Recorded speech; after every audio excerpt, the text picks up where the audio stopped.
Yo, what up? What up, YouTube? This is Mozart, moet.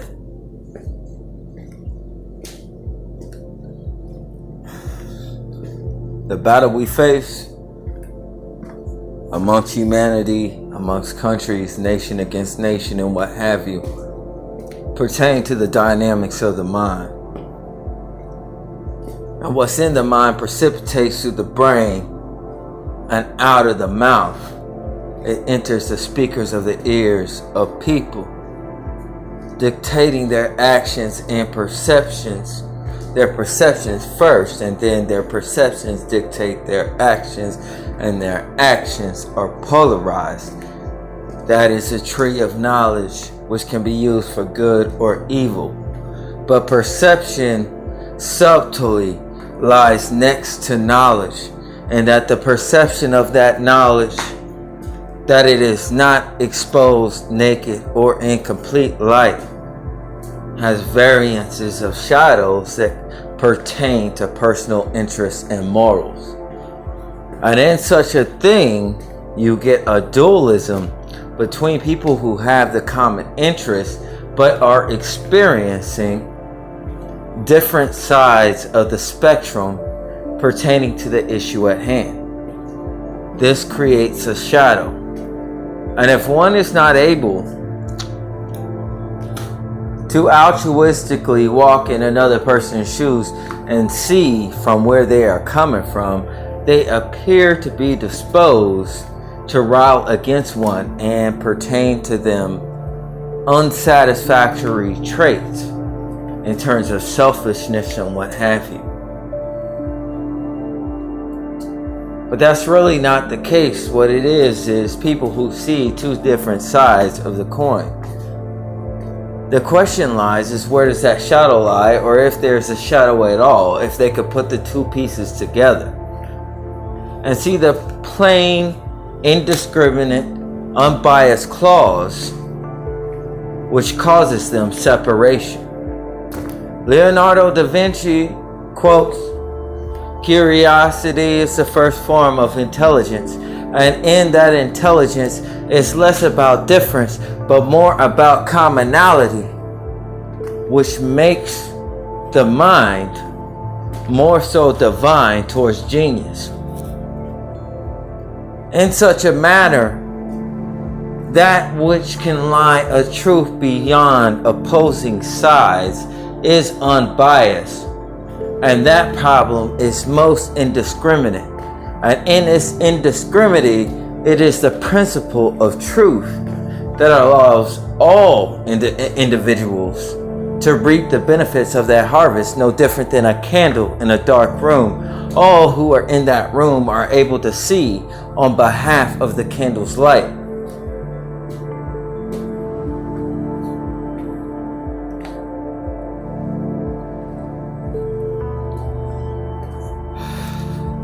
This shows that society is not only polarized but fractured, as in the collective mind, the mind of the entire sum of individuals are quantified into a pie chart, and in that pie chart we see the different divisions and fractures of the one mind, or the collective mind, which in truth should be as one. And in the principles of the Bible, the Ten Commandments, by these morals,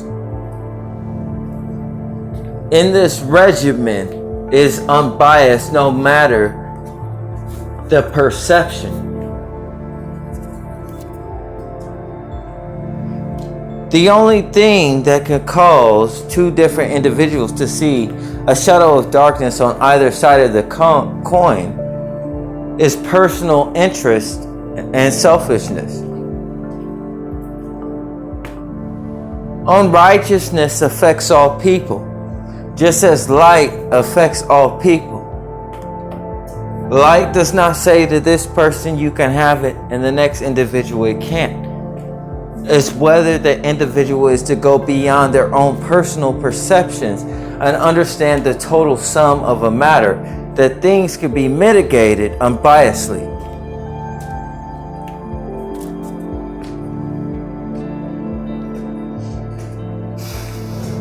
The war I see at hand is a war on sanity. And in that sanity, if one struggles for sanity, is confusion. And the confusion separates the divisions of the pie chart, the dichotomies of mind, the personal interests of one in comparison to the other based upon perception. Perception is not the truth. It is the perceived effect of the truth, but one not being able to extend beyond their personal interests to notice the interests of others. There is a common argument that divides between both divisions. And in those both divisions, if that argument be fixed, other things can be seen. But instead of imposing upon those things that are unbiased, people lean towards personal interest, which holds the structure of government and the judicial system and the legislation system, because it is more about the multitude than it is for the unbiased all. Crimes committed are not only crimes committed, but crimes committed towards a personal circumstance or bias that gives it motivation to be broadcasted on the news. If it's racial, then it's juicy and it's sensationalized on the news. Not that it's anything else, but are people truly racist to the point where they seek out to do harm to other individuals, or is there something else at hand dealing with the psychology? And are these psychologies normal, given that all of these people have passed high school and understand the premise of morale, jeopardizing their own structure of freedom or quality of life, risking jail to do something that they believe is so immediate and such a threat that they would risk their personal enjoyment? As in, even if somebody was sentenced to 10 to 17 years for manslaughter of an individual that was apparently racially motivated, is that individual going to just do that thing without any consideration for spending 10 years for the fact of what he's done, qualifying that the life of that individual is worth 10 of their years, which would not be equative to the hate that they output towards that individual? This is a situation of mind control. This is a situation of calculation. This is a sensation that is in which one would be overdriven with a result and carrying out of that result of the matter beyond their personal stages of last minute resistance, in which they would say, hey, wait a minute, this isn't right. And in that thing, I would speculate spirits and dark magic, in which one would qualify that even though the CIA have studied this thing and disapproved this thing to be true, the many chapters of masonry and otherwise that denote that this thing is true. And the same people that disapprove of this qualification that witchcraft can be true are in these chapters which practice the arts which they disqualify.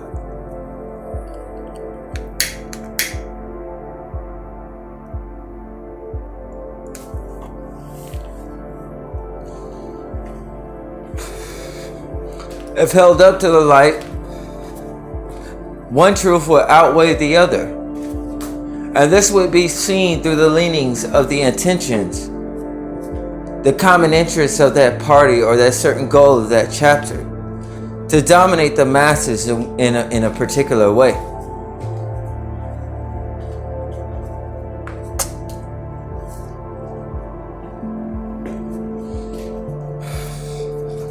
If madness persists, madness does not persist within an individual that has a compass within themselves to dictate what is normal. Madness would be the inability to dictate the madness within inside of an individual.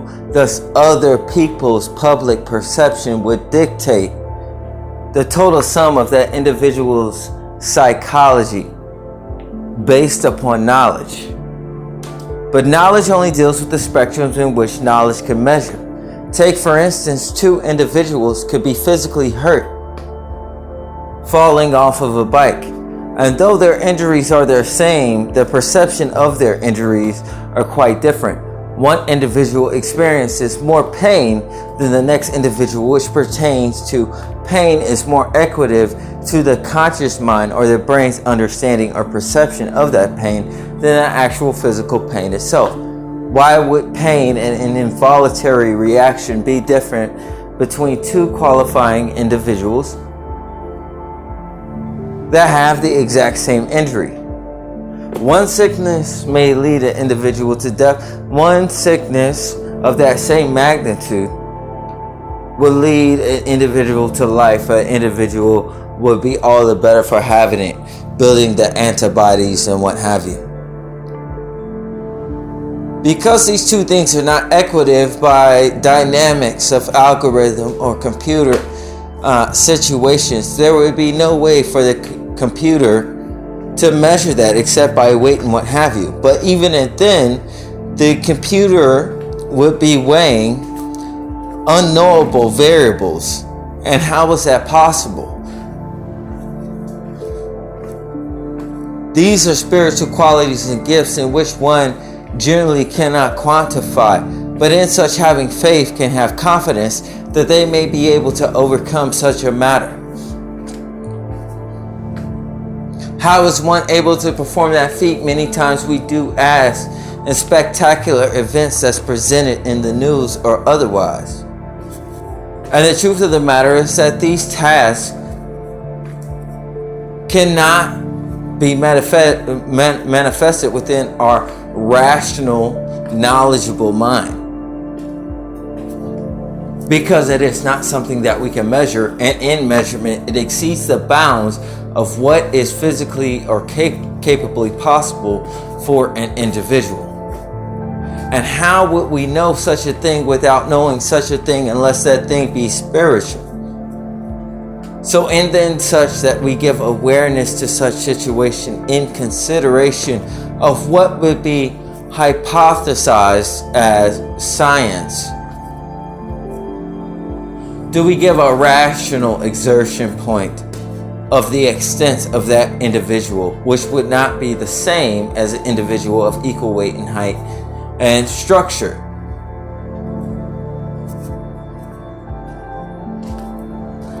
This then would equate to spiritual things which could supersede the physical things, whether it be irrational or not.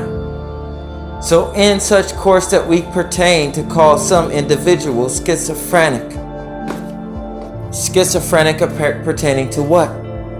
Schizophrenia pertaining to the mind pertains to an individual being able to communicate to themselves through a fractured mind. Meaning that their mind is fractured to the point that they would have to swap between different personalities without realizing that the other personality is different from the core personality, and in such manner shares a different perspective.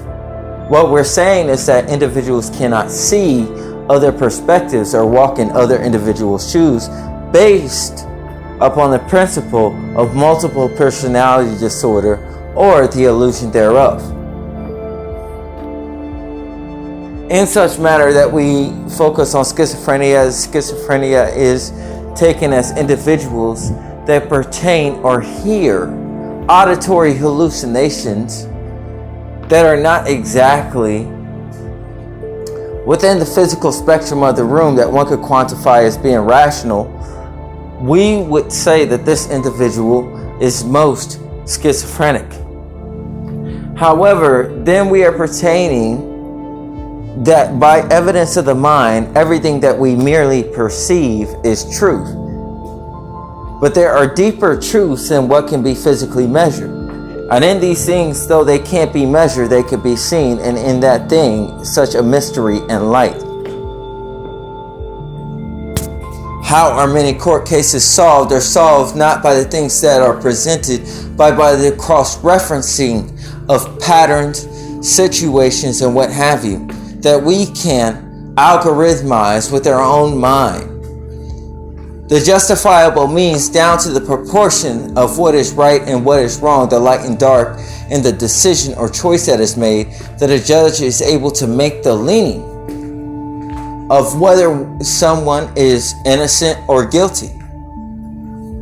And oftentimes in these things, more so than not, their considerations are more than just right in a mechanical robot routine function. Robots can measure to such degree they can either algorithmize and cross-reference, but there is no quality in such that you could take a judge such as Judge Judy, where she sees the ending from the beginning. Though she listens to both individuals and had the capacity of her mind to separate each perception without having any leaning towards the biased perception of the opponent. To consider two sides that are both fair, this thing is not multiple personality disorder, but yet perceived as a gift and very honed. And in conclusion of such things, even with her suspicions and experience, those spiritual things, her discernment is quite precise. That more times than not, if any times, all times, that her outcome was correct in her decision. These things are not things that robots would be able to do.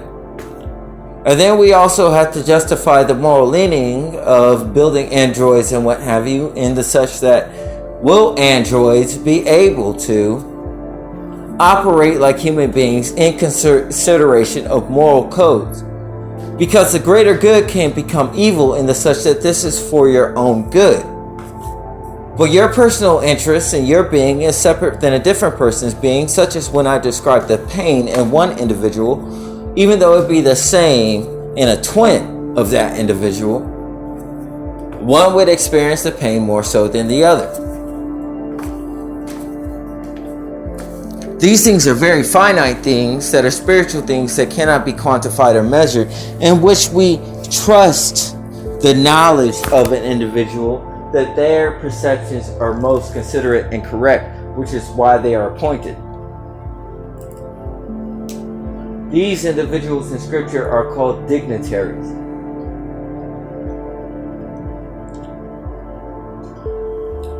Dignitaries a lot of times are likened to angels and are peacemakers. So, considering an android, I could put an android next to Judge Judy. Right?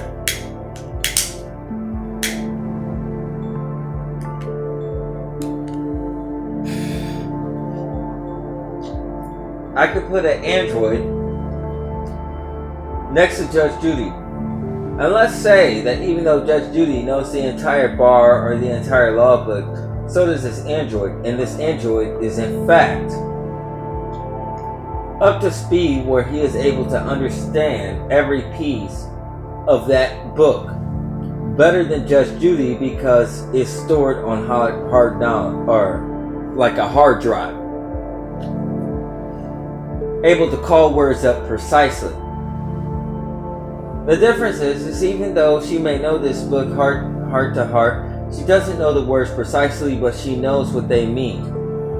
What would be a deeper knowledge to know what it says exactly word for word, or knowing the fruit of a matter, or knowing what it means? In such a matter, we can see from here that Judge Judy's wisdom supersedes that of an android, in which he is able to complete the job far more superior and with far more accuracy than any android that man could build.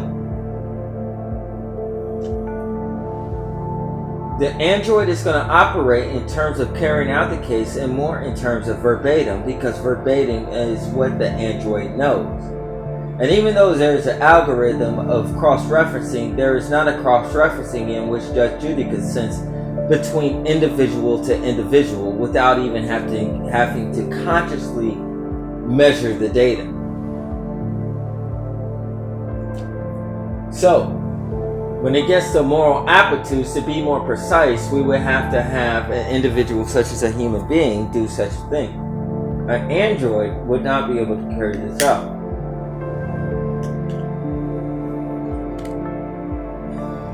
Because there would be too many variables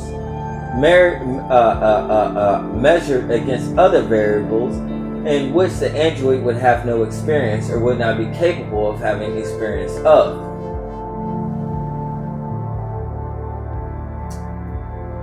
So, going even more finite, the rational points in which the android would measure such events or cross-reference would be based upon physical points which have already been measured, where a human being does not necessarily have to do that.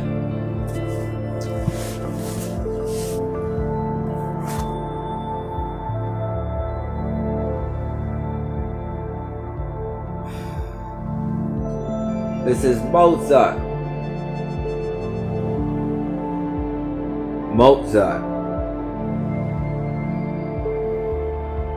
So in such a way that if a man is not able to stand against the fractured mind of the beast that is not in solidarity, being out-quantified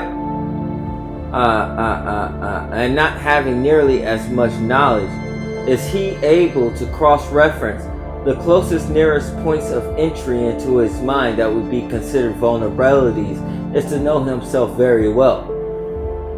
And in knowing himself well, he knows what places of him are more vulnerable, and in those places are going to be most sought out. He can cross-reference such points to make them more strong.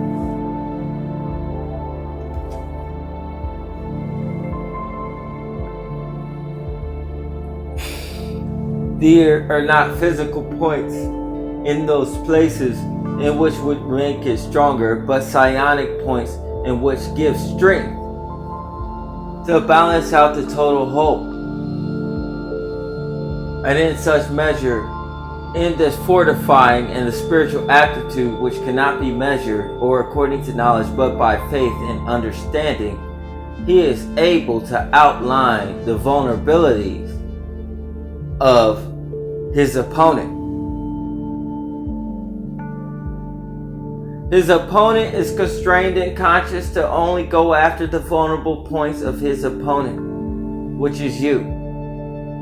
But if such is fortified in those points and one is able to maneuver, then he not only knows his mind, but has cross-referenced and known the mind of his enemy as well. Knowing that his enemy is constrained or in bondage to go after such vulnerable points, then he will know how his opponent you will know how your opponent is going to move, because they have to move in such direction.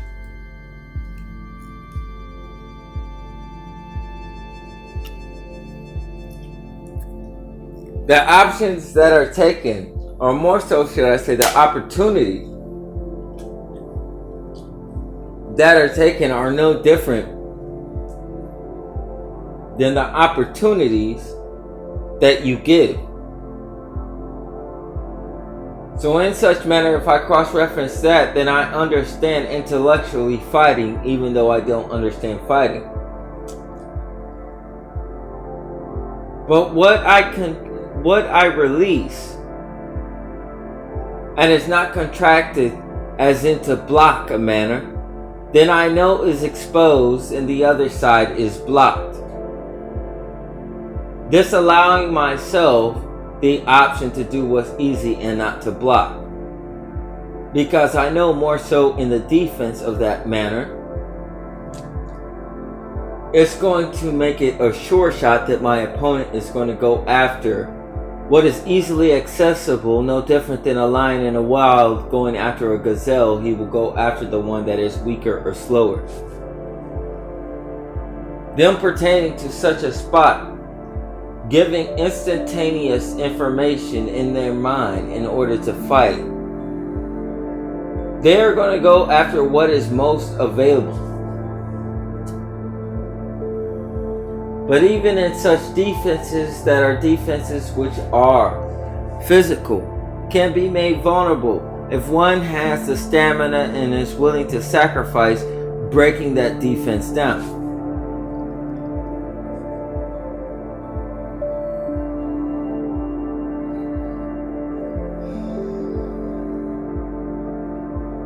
In such of these matters, I believe these things to be wisdom that is coming down, not pertaining to knowledge. Knowledge is a layer beneath wisdom that is be had of wisdom, the inspiration to think such things with quite precision.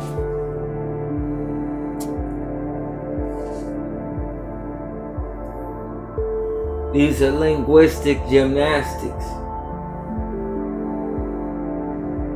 And in such isolation, I dispose that is not the best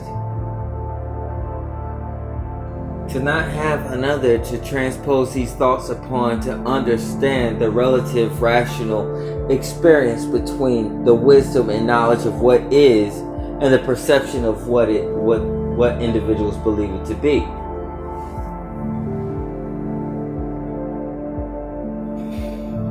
And such things I can measure the distance between common society and common sense. So what is the bottom line? This shows the fallen estate of man. This is the dichotomy of a fall and how it's measured.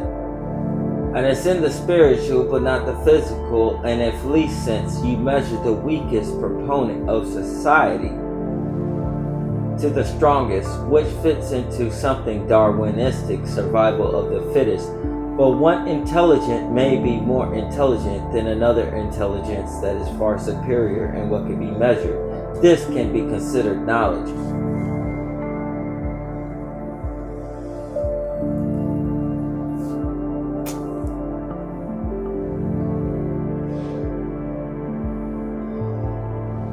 A samurai who has need to sword fight can be proponently experienced in sword fighters to the highest degree. But another fighter may know environments as well. And in such, if one knows using the environment more so than the swordsman, then that swordsman, given a particular circumstance, can lose. Fighting is an open opportunity that gives light to such experience of an individual and their knowledge. But simply knowing how to navigate about a ring, and proponents of space, if broken down into 9 spaces, an individual can not only control the mind of his opponent, but can control the circumstances down to the finite point of what they will throw to take them out. Say the ring is broken into 9 spaces. Knowing the height of an individual and the distance in which one can step, one can dictate how much one can avert to either or direction. By looking at the hips, one can tell which direction an individual is given to go. In such a manner, one could dictate whether they want to step out to the outside of the 45-degree distance of the individual's natural footstep. Considering what they block, it can be revealed what side would be open of that opponent. Generally, of such startling situation, they're going to throw a check. And in throwing a check, they're going to throw a check that's familiar because it's too instantaneous and they're caught off guard. Generally, more times than not, going to the side that is most common and rational, they will go to the side that is irrational. But the punch that they will throw will be common, and it will generally be a punch. An individual that steps outside of that way takes out the proponent of there being a kick thrown, because the kick would have to be thrown outward. So a punch would be thrown, and that punch would be slight.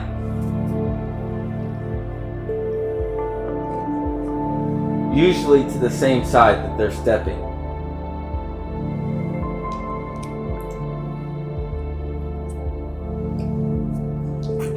In such manner, one could cross-reference and unify what punch they're going to throw as they are stepping into that spot, using the segment of startling their opponent and landing a strike simultaneously. It's knowing where they're going to be before they know where they're going to be, based upon their impulse responses.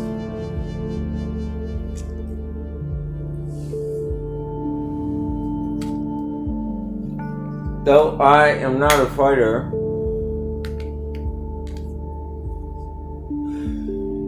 and I don't have a beautiful chin like many of these fighters and such they can eat a punch because I have a glass jaw, I have to be more capable in my weakness. And in my weakness in understanding the mind, that my weakness is a strength. As many times fighters are programmed or controlled to be insects. They have the psychology of insects, as in a sick insect does things rudimentarily, in the sense they do it as in a robot. These are considered to be autonomous responses in the biological system.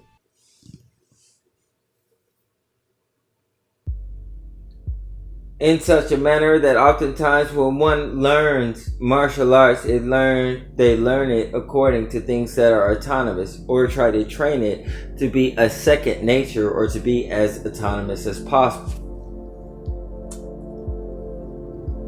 In such a manner that you're dealing with the psychology of an individual that thinks in certain patterns, understanding that pattern, you understand how to defeat that opponent before fighting that opponent.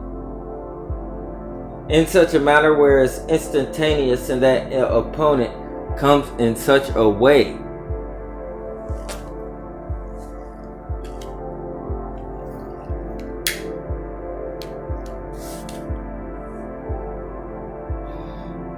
within the punishment of 2 punches to the face, generally, that individual, if they are able to withstand it, will be able to take that opponent very easily.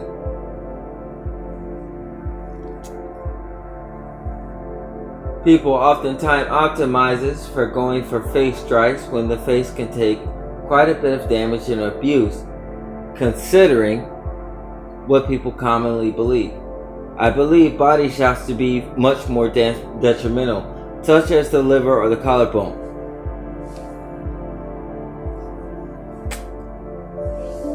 In neutralizing an opponent, in terms of such the head or the face, there's going to be less proponent of a limb to be used other than the arms and then the legs. So, neutralizing the arm by utilization of the collarbone is going to be, or a rib, is going to be more effective than a hit to the head, which is as a lottery.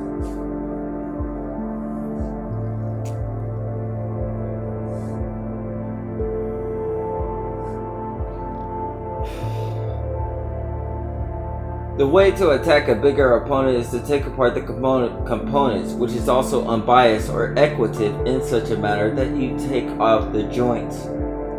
The leading leg with a sweeping kick, or the collarbone to neutralize the arm of that opponent. And in such manner you are opening the forms of their defense to vulnerable places.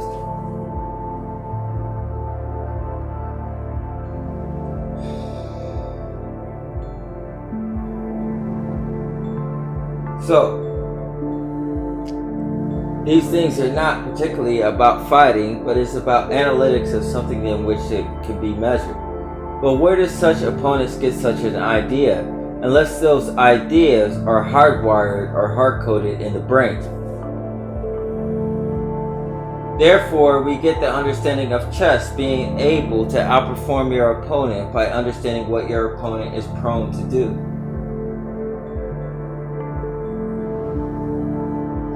Tackling in the mind, then in such maneuvering in such a way that would be most unconsiderable or awkward, would throw the individual off balance.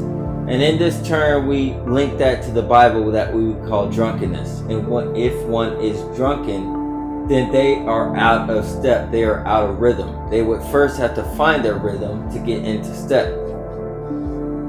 In this, you have an open bar, meaning the individual is open and susceptible to any type of shocks. And you have in then such an anomaly in which they don't know exactly what to move. But these points are very finite when considering two fighters, which is at the highest defense in understanding tactical warfare.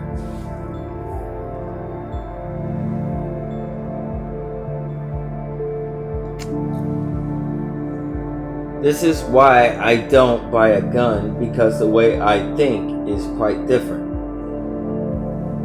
I would rather be taken out of bad morale, if I have bad morale, than to risk the proponent of doing harm to anybody else. So I have to use more so of my mind. And my mind is very powerful and beyond the capabilities of my brain, in which such we call a spirit. To be conscious is to have understanding of all things around you and the nature of those things in the knowledge, not only in such how they act, but how they would react to certain stimuli, understanding and cross-referencing who you are and how you will conduct yourself.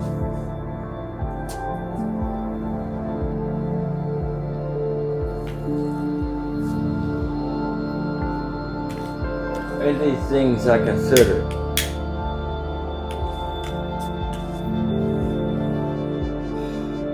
That even being blessed of the mind, I most adequately exploit my vulnerability. That in such manner, given the occasion of love, in the love or making love in proponent with a woman, the Bible propounds that the spirit of a man, when he links with a woman, he knows that woman. It's interesting to conduct knowledge in such anomaly as love, which cannot be quantified and measured, that an individual at their highest pretense of man would be knowledge, and that would be to know a woman. And in knowing a woman, this individual, under any circumstances of who that individual is, would be able to provide satisfaction. Satisfaction in such supersedes pleasure, because pleasure is bottomless and one will seek more. But satisfaction is in such that when the task is completed, then there is satisfaction. Many times desires and pleasures are multiplied into believing that this is after all want, but rather is an affliction in that which is a negative, in which one has an affliction until that affliction is settled, and that settlement is not by pleasure, but would be by satisfaction. If one goes in the route of pleasure pertaining to their choice, and that individual will fall, needing more and more, no different than a sugar addiction, from that precise thing. And if that precise thing is not met, something more extreme. This goes into the lust of an individual.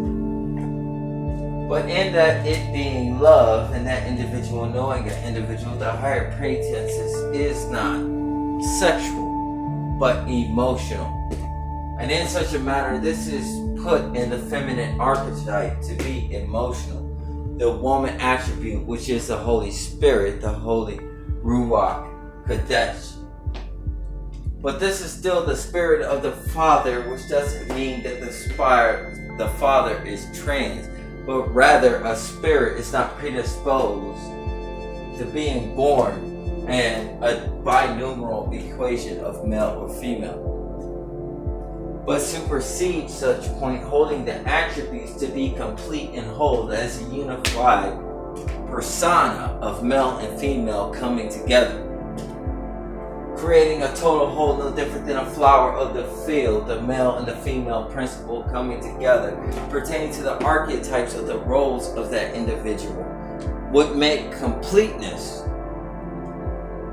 As a flower in a field has both the male proponent and the female proponent, in which it is able to photosynthesize light or wisdom coming down, which generates as sugar or glucose.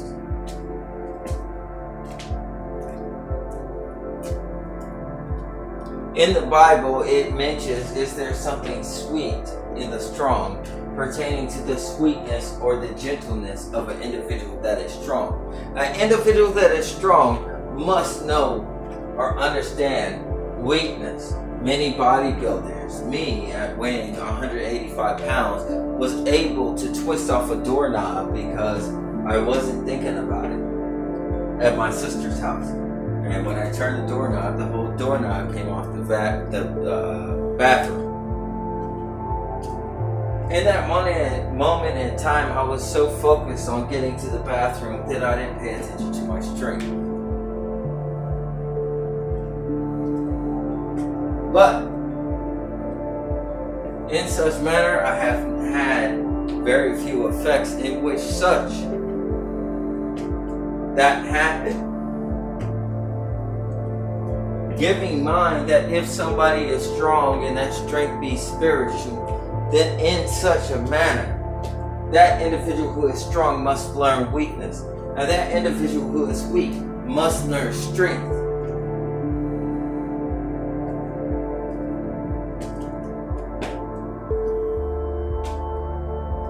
My frame does not present the strength that I have, nor the endurance.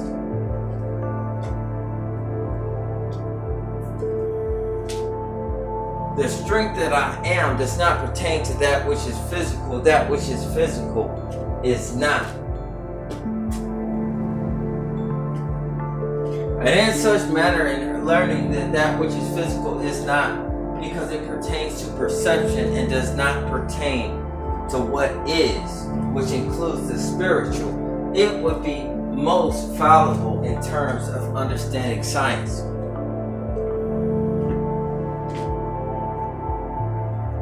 And in science, in such short-sightedness, we create androids to shepherd the people, when the androids themselves also fall short.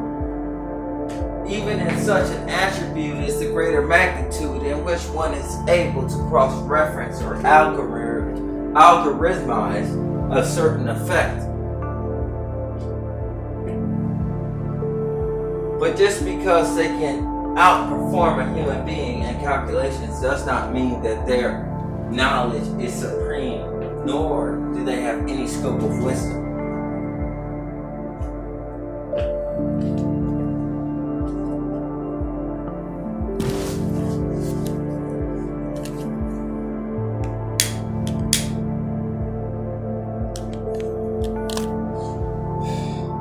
This is Mozart moet, like the wine. This is bosom this is wisdom. Today I didn't go light-handed on y'all niggas, man. I came with the shit.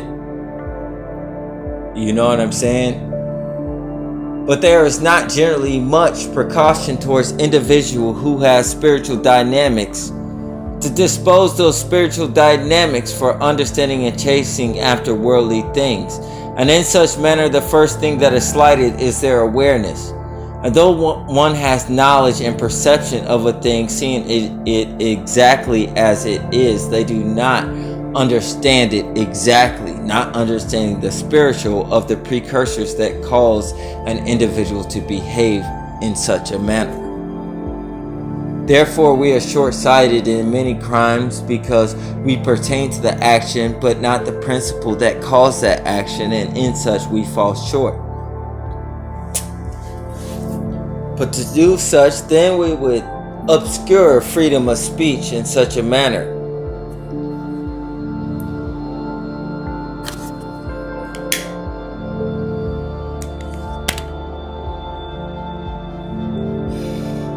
That one's thoughts are predisposed into the manner that those receive them. And in that cause, then the suggestions of an individual become criminal.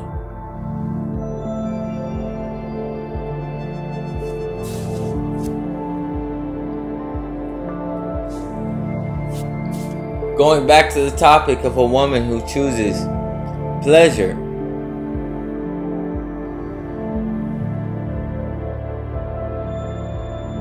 then this woman is after a certain type of charm. And types are as ways, as one could be intellectual in one way, but a fool in a different way.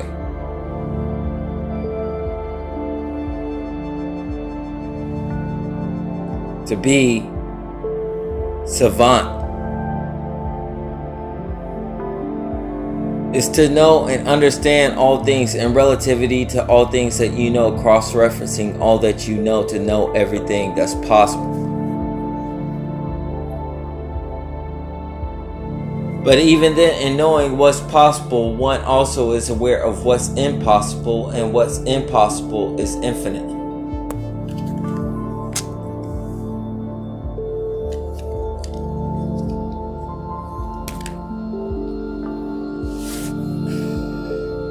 This is destitute or darkness, the outer lands that are which not discovered. But in discovery or manifestation of fears, that which is impossible be made manifest, not in accordance to this existence, but into the power of one's attention or mind. How then, if the darkness of one's heart be manifested in society, though psychologically and consciously they will never perform these things, what is the fruit of their desire? And then we could cross-reference what we know with what we don't know, the fruit of their desire, with the actions of that individual, and make a cross-referencing point.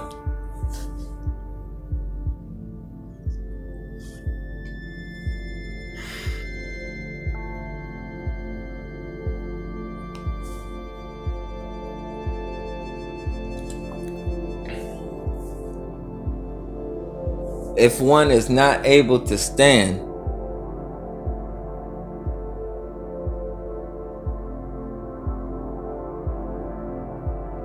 with the beast, the collective mind that is fractured,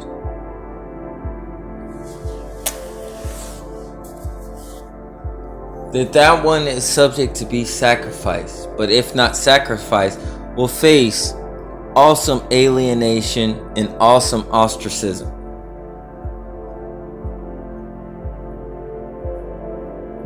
The individuals around them in knowledge will appear to become subconsciously subdued with patterns and routines. And things will be as the Truman Show, as everybody in the same house and in the same car will seem to take effect. And no different than animals, you will realize that human beings rely on routines to give themselves purpose. And in such purpose, what is the end result? Though there be successes within personal professions, how does that deal with the total sum of the human collective, which operates the mind at large? If it is not subject to such a thing, then we lose sight of all things. Our ways become rudimentary, no different than robots or insects.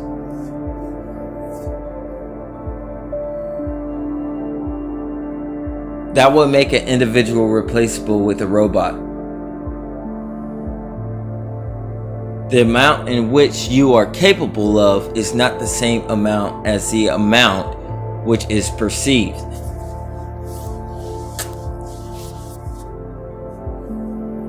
Therein we can find the perception of our managers and whoever else in consideration to what we actually accomplished, therefore to know our worth.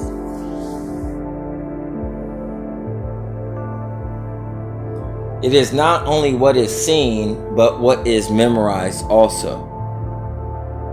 And most people have a flighty mind. So in taking initiative, how long would that individual remember that initiative before you do the next one, or even have the opportunity? And in such manners, would that be considered over the favoritism of their other employees that they know personally may be so? that you would be considered for a promotion, and is that promotion more based upon the overall good of the company or the individual employee that they know personally as their favorite?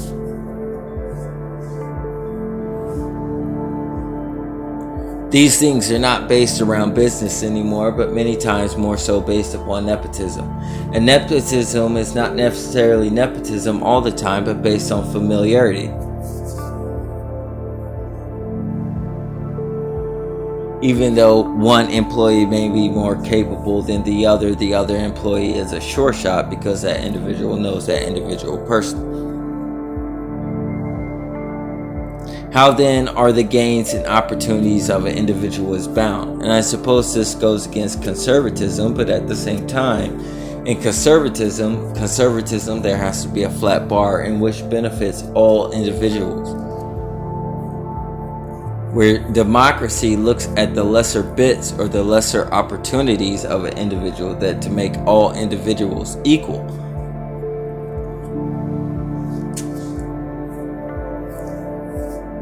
One group's concerns is more immediate than the others, so they see things differently, not being lined up. But between both, there is one concern that is most obvious and unbiased, and that one should be served towards the lesser, if not more so to the equitative whole. If there is an equitative whole, the equitative whole should go first. But the lesser should definitely be brought up to be equitable. But anyways, that is what I got for now. And peace and blessings be with you all. This is Mozart.